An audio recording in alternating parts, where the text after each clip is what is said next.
So what I was about to say is, this is different from when I say it. You've heard it 1,000 times, I'm sure. But everybody, Leland's a combat veteran, and I say thank you for your service. But that's because I'm a civilian.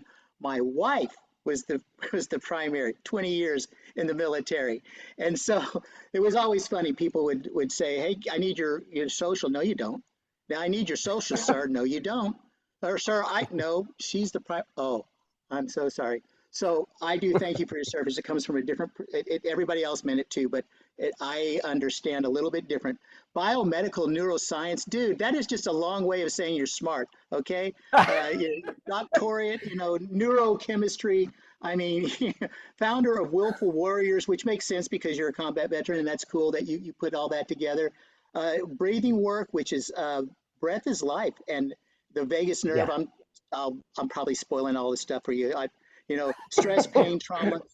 You work with these people worldwide, and I'm super excited to hear more about you. Same thing. I'm gonna go dark. It's just gonna be you. I'll be here. I'm listening to everything, and if you want, I'll come back on. But otherwise, you've got 8 minutes. Ready? Go. Awesome. Thanks, man. I appreciate you. And I think I heard Kimberly say University of Florida. So go Gators, because that's where I'm currently at school right now for my master's. But yeah, so my name is Leland Holgate, and I am a combat veteran. In fact, I was also the son of a combat veteran. So my father was a U.S. Army Special Operations operative, started out as a ranger, and he is actually one of the biggest reasons that I got involved in this, besides my own story, of course, that I'll cover.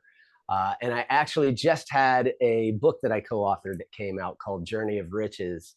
The Whisper That Was Always There is my chapter. And in that, I kind of neuro nerd out a little bit, but of course, there's some of my story in there as well.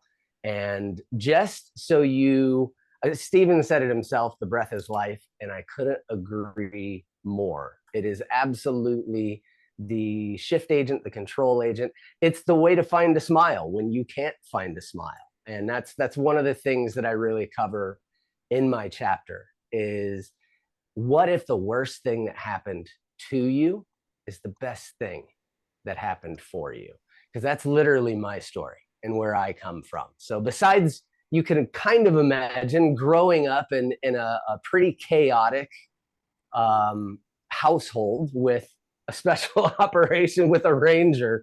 It was a little different growing up in that household. He was obviously a little on edge from the things that he had done and seen.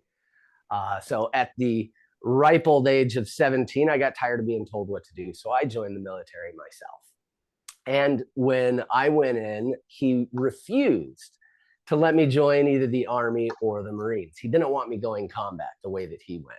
Well, when I went in, of course, I passed certain tests and scored 100% on my ASVAB. So I got to pick pretty much any job that I wanted in the Air Force. And I went for C-130 loadmaster, which put me right into the thick of everything. I remember the phone call actually between he and I when I called him from basic training, and just so excited that I was accepted into one of the most mobile squadrons in the United States military.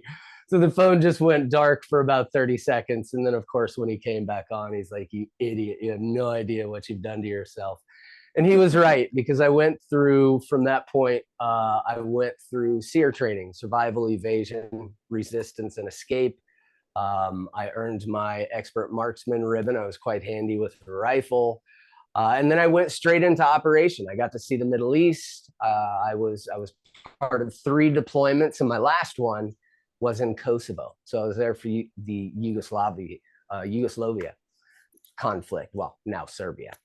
So on the way out, the only reason I bring that up is on the way out, we got lit up by what we thought was a surface-to-air missile. Alarms are going off inside of the aircraft. So you can imagine the alarms are going off, and this is not a very, very silent alarm. Things are going absolutely crazy. We're yanking and we're banking, and my job as the loadmaster is to look out the rear window and find where this thing is coming from so we can turn into it. And you heard me right. Yes, so we can turn into it, cover our heat bloom. So we're all over the place, and you can imagine it's kind of like a 10 Richter scale earthquake basically that's going on. And of course, all we can think to ourselves is there's nothing we can do. All I can do is jam the button on this thing called the pickle and kick out all the chaff and flare. You know, you've seen those really cool pictures, I'm sure, of chaff and flare coming out of the cargo aircraft. And that's what we would do. So this is only, mind you, about 8 to 10 minutes, but you can imagine it felt like an eternity. I mean, you've got special operations guys looking at me going ghost white. None of us could do, I was armed to the teeth. They were armed to the teeth, but we could do nothing. We were powerless in that moment.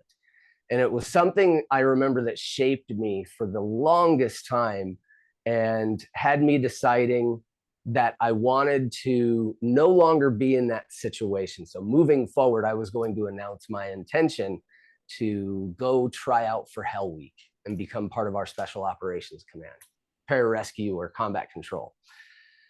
Weeks before that, though, of course, we had some steam to blow off. We go out and we're having a little bit of fun. And you can imagine we can't just do regular things or go for a walk or, you know, whatever else. So we're getting pulled behind a really fast watercraft on an inner tube. And the boat goes one direction. I come off of that inner tube. And the last thing I remember was water coming up. And that was it. Everything went black. I actually had a out-of-body experience. I was dead for over 3 minutes and 48 seconds. Thankfully, my friend who was right there, my brother at arms, grabbed me, pulled me onto the wave runner, wore me like a belt, and got me into the shore. And thankfully, a state trooper was there because we were back in Arkansas at the Rock. And he immediately started on resuscitation. But this whole time I was just in this place of peace. There was no thoughts, no wants, no needs, no anything. It just felt like I had come home. It was like coming home after 12 to 16 hours of walking and just taking your shoes off. It was the most peaceful experience I had ever had. And then from there, extreme contrast. Of course, he gets me breathing. He gets my heart going again. And I land back in my body in the ambulance. And you can imagine I'm just shy of my 20th birthday. I go from a whole bunch of fun to this very peaceful experience. And now I'm in an ambulance. I got a horse collar around my neck, and there's beeps and there's sounds and there's chaos going on around me. And all I can hear is this muffled voice, like the Peanuts adults, you know, from those old cartoons. So that's all I could hear. But finally, I tuned into him asking me if I could feel that. And immediately tuned into the fear that I couldn't feel my arms. I couldn't feel my legs. It was really hard to breathe. What was going on? And that is when the fear hit me that I couldn't feel anything below my Adam's apple. So we got to the hospital and verified with MRI that I had a contusion on my upper spinal column. Shut everything down. And this is back in 1999. Very different landscape of neuroscience than what we have now, as you can imagine. Neuroplasticity was still just a baby. So you can imagine the limiting talk that was coming from some of these doctors. So it was dark night of the soul type stuff. And thankfully, long story short, too late, my physical therapist walks in and he's a yogi. And he starts to talk to me about yoga and breath. And you can imagine in my position, I was kind of thinking to myself, dude, if I could move my legs right now, I'd kick you in the throat, yoga. That's really funny. And then finally, he imparted on me how it is breath and mindset and really tuning into what I cover in my chapter, which is that the heart is the command center. It really is. And what's right next door? What's the next door neighbor to the heart? Your lungs. It is so your story absolutely is actually reversed. You're giving us a story on what made you smile, which is cool. Yeah. It's completely Yeah. different than all the other stories, right? Which is a good twist. It makes you original, right? So, what was it?